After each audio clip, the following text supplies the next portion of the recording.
E aí, gente, tudo bem? Sejam bem-vindos a mais um vídeo do Parabólica. Vocês sabem quem eu sou o Pedro Renó, professor. Hoje é sexta-feira, aula de Sociologia, para a gente voltar a falar do livro, deixa eu achar ele aqui, O Povo Brasileiro, de Darcy Ribeiro. A gente já fez uma aula semana passada, hoje a gente está fazendo a nossa segunda aula, provavelmente a gente vai ter 3 aulas, então fica aí, a gente vai fechar Darcy Ribeiro na próxima sexta-feira. E se você quiser acompanhar então, já se inscreve no canal se ainda não for inscrito e curte esse vídeo, vamos chegar aí a 300 mil inscritos em breve, estamos torcendo para isso, lutando e trabalhando para isso. E tem vídeo de história geral, história do Brasil, filosofia. Ontem falamos de Montesquieu, para você que não estava sabendo, não está chegando agora. A gente está falando dos iluministas em filosofia. E tem também história da arte, né? Que eu preciso fazer mais, mas tem história da arte aqui no canal também, certo? Na última aula nós falamos de Darcy Ribeiro, a gente focou na formação base do povo brasileiro, tá? Porque esse livro se chama O Povo Brasileiro. Ele é muito importante para a gente entender a nossa formação. Junto, se você ligar ele, se você buscar um conhecimento além do povo brasileiro, por exemplo, se você pegar a formação do Brasil contemporâneo no Caio Prado Júnior, que eu pretendo trabalhar também, mas já aí em outras situações, pegar, por exemplo, um Sérgio Buarque de Holanda com raízes, as raízes do Brasil. Então a gente vai trabalhando assim. Então na primeira aula a gente falou sobre as 3 etnias matrizes do Brasil, né? Os lusitanos, os portugueses europeus, brancos, os povos indígenas e os africanos. E aí a gente falou que a gente teve lá o Brasil mameluco, entre outros, que formou o povo brasileiro. O tema dessa aula, a gente aprofunda um pouco mais no livro, a gente vai falar sobre o processo de guerra da história do Brasil e também a questão econômica do Brasil. Tudo isso, como é uma aula de sociologia e não de história, a gente tem que pensar, isso é uma dica que eu dou para vocês, dica não, isso é muito importante, é aula de sociologia. O Darcy Ribeiro era um antropólogo e sociólogo. A gente pega esses estudos e tenta trazer para a atualidade, para formar de fato o que é o Brasil hoje. É isso que o Darcy Ribeiro está querendo da gente. Então é esse exercício que a gente tem que fazer nessa aula.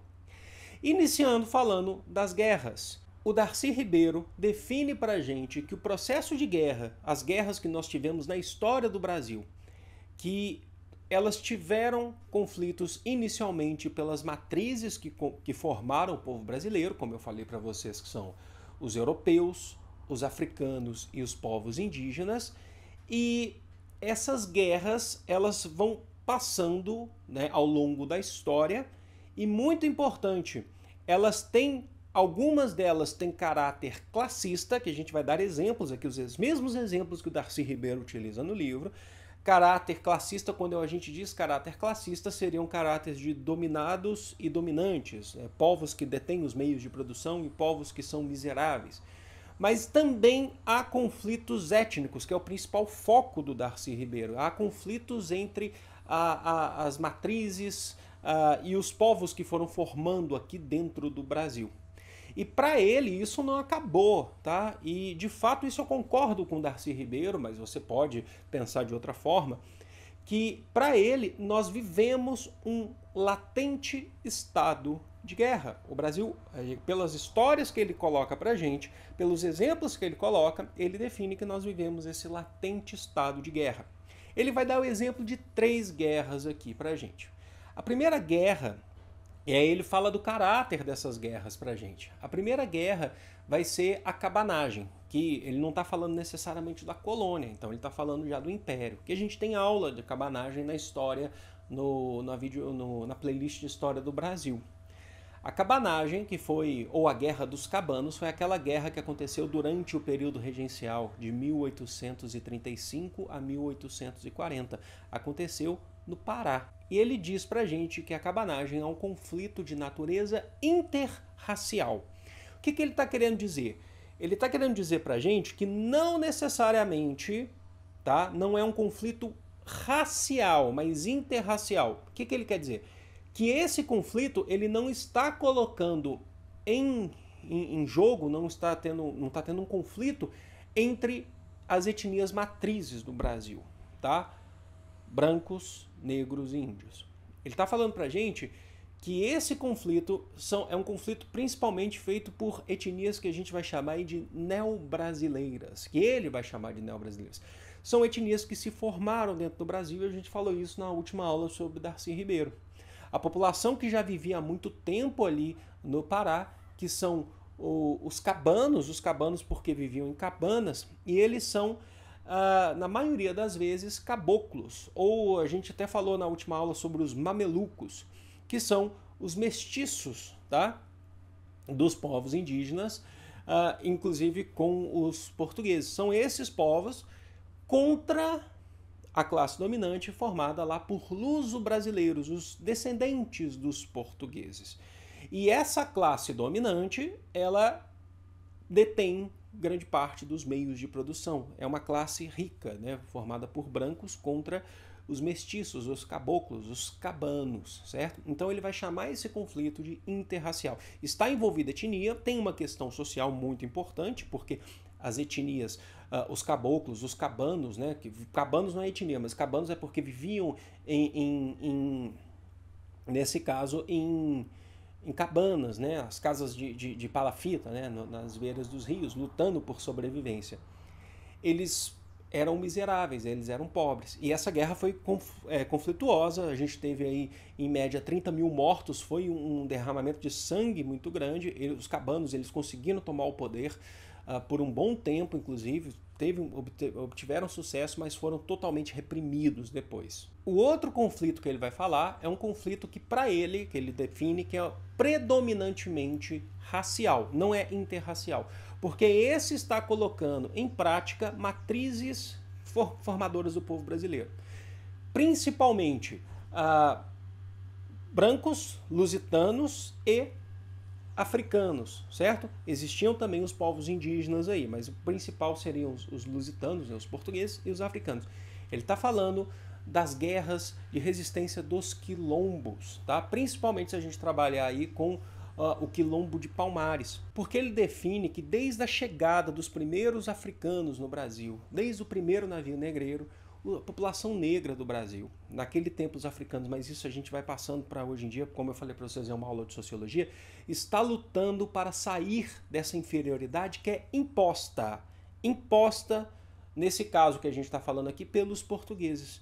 E eles estão tentando sair, fugir disso, lutando contra essa inferioridade que é imposta. Impõem essa inferioridade, definem para a sociedade que eles são marginalizados. Então, há, nesse caso, para ele, uma guerra predominantemente racial. E a última guerra que ele define para a gente vai ser aquela já do final do século XIX, já no Brasil República, que é a Guerra de Canudos, que aconteceu no sertão da Bahia. Essa guerra ele já vai definir para a gente o que é um conflito predominantemente classista, que está envolvido entre dominantes de meios de produção e dominados. O que é a Guerra de Canudos? A gente também tem vídeo aqui falando. Que a Guerra de Canudos, então, é aquele grupo formado pela elite, que era majoritariamente branca, no início do Brasil República, detentores dos meios de produção, os latifundiários, né, que a gente vai chamar aí durante a República, a partir, na verdade, da regência de coronéis, né, que chamavam-se coronéis porque eram fazendeiros ricos que compravam a patente de coronel da Guarda Nacional antes de a gente ter exército, inclusive. Então ficou esse termo, coronéis. Lá no século XIX se faziam isso. Então o dono da fazenda ele comprava a patente da Guarda Nacional e se tornava um coronel. Eram os ricos. E do outro lado a gente tem uma população miserável formada principalmente por negros e mestiços, tá? Que é miserável mesmo, está lutando por sobrevivência contra os mandos e desmandos desses coronéis.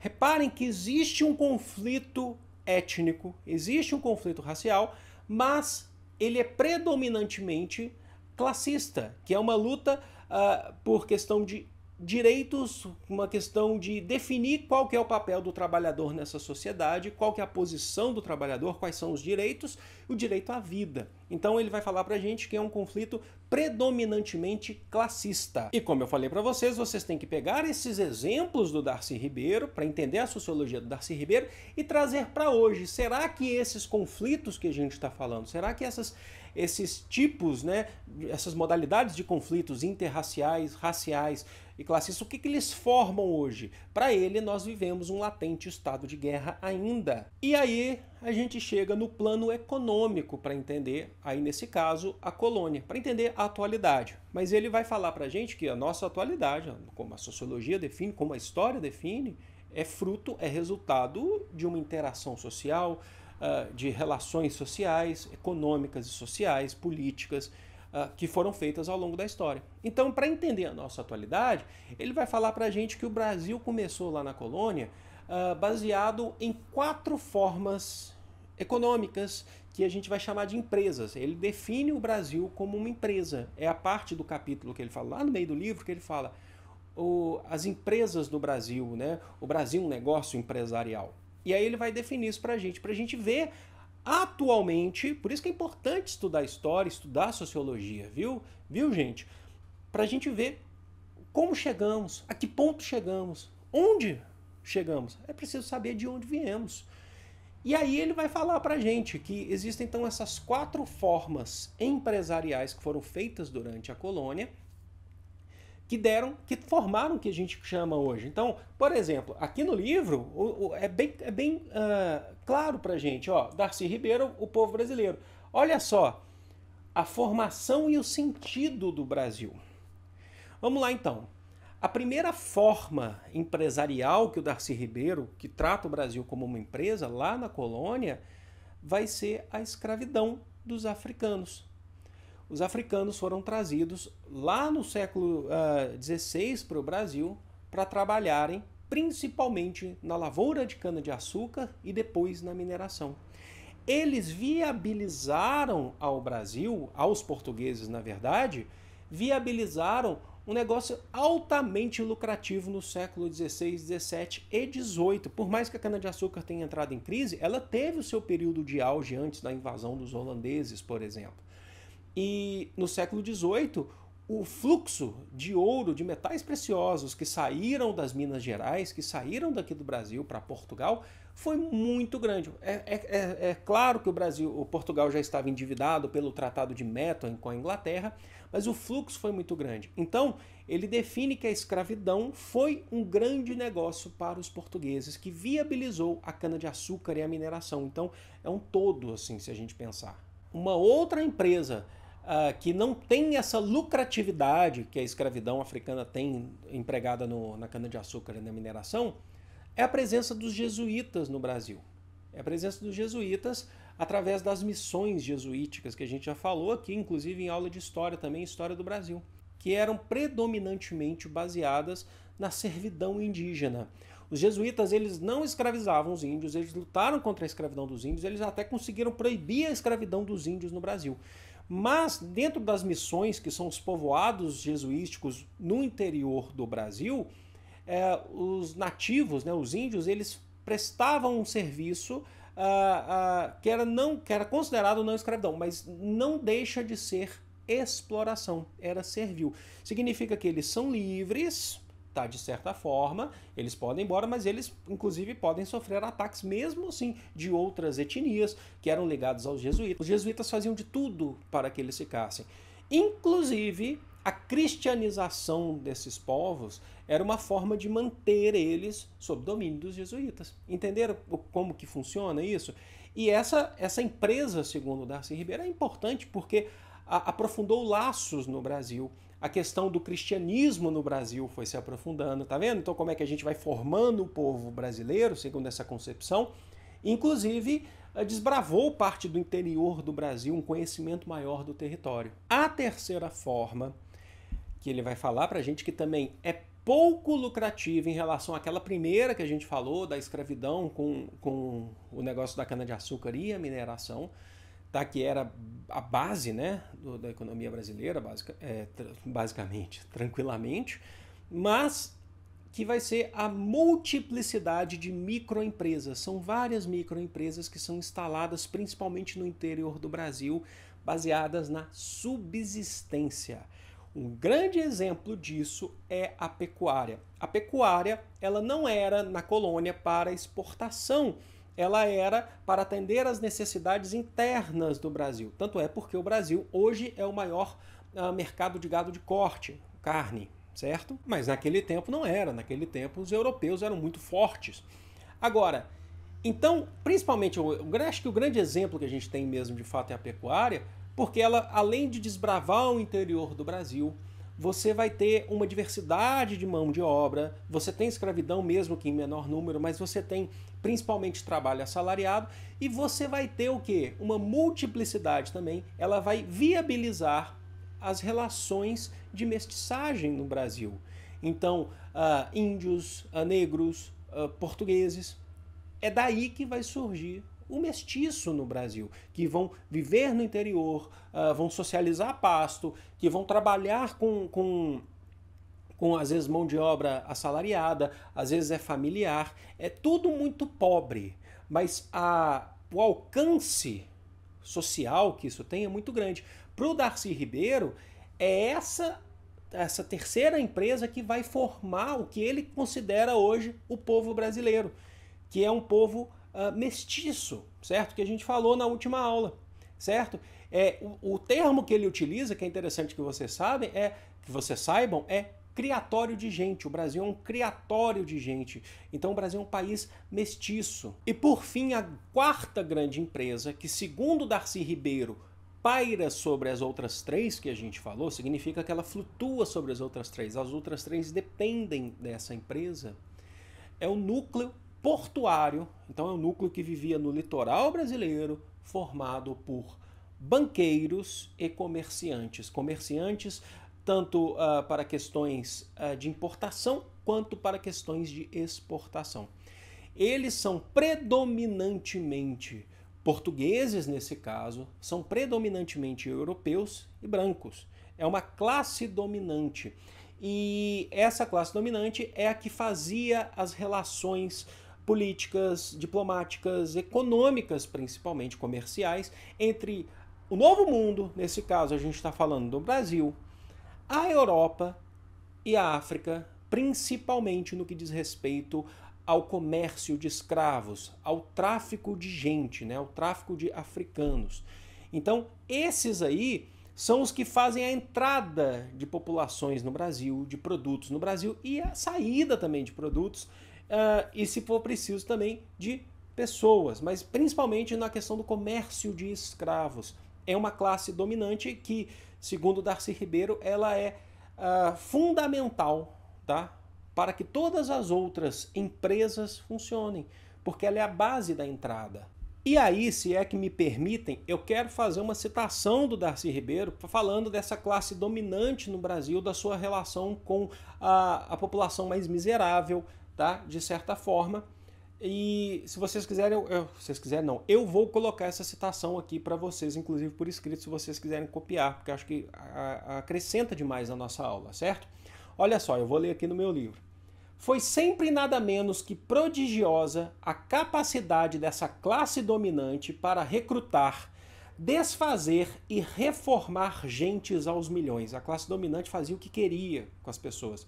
Isso foi feito no curso de um empreendimento econômico secular, o mais próspero de seu tempo, em que o objetivo jamais foi criar um povo autônomo. A classe dominante não queria formar um povo autônomo, mas cujo resultado principal foi fazer surgir como entidade étnica e configuração cultural um povo novo. Eles não queriam tornar esse povo autônomo, né, trazendo pessoas para cá, escravizando, mas acabou-se construindo, então, configurar um povo novo, que é o povo brasileiro. Destribalizando os índios, como a gente falou das missões jesuíticas, desafricanizando negros, deseuropeizando brancos, certo? E aí ele faz a crítica, olha só. Ao desgarrá-los de suas matrizes para cruzá-los racialmente e transfigurá-los culturalmente. O que se estava fazendo era gestar a nós brasileiros tal qual fomos e somos em essência. Detalhe que ele não está falando que isso... Ele faz as críticas, ele fala que isso foi péssimo naquele sentido, mas isso formou o povo brasileiro. A escravidão foi péssima, mas formou o povo brasileiro. Olha lá. Uma classe dominante de caráter consular, gerencial, socialmente irresponsável, frente a um povo massa tratado como escravaria, que produz o que não consome. O trabalhador, ele produz o que ele não consegue consumir, porque o seu produto é caro. E só exerce culturalmente como uma marginalia fora da civilização letrada em que está imersa. Então tá aí a crítica do Darcy Ribeiro, que eu acho que é muito importante, é muito forte. Esse trecho aqui do livro eu escolhi porque eu acho muito forte, eu acho que representa muito boa parte aí do que a gente tem no Brasil hoje, certo? Gente, eu espero que vocês tenham gostado dessa parte de Darcy Ribeiro. A gente vai ter outras partes, na próxima aula possivelmente a gente vai falar mais do Brasil atual, né, do que ele vai chamar dos 5 Brasis. Acho que possivelmente vai ser essa aula. E eu vou ficando por aqui, espero que vocês tenham curtido. Deixa aí a curtida, já que você curtiu, deixa aquela curtida e comenta aí sugestões, críticas, opiniões. Acho que é muito importante, sempre com muito respeito. Amo vocês de coração, vou ficando por aqui. Grande beijo, fui!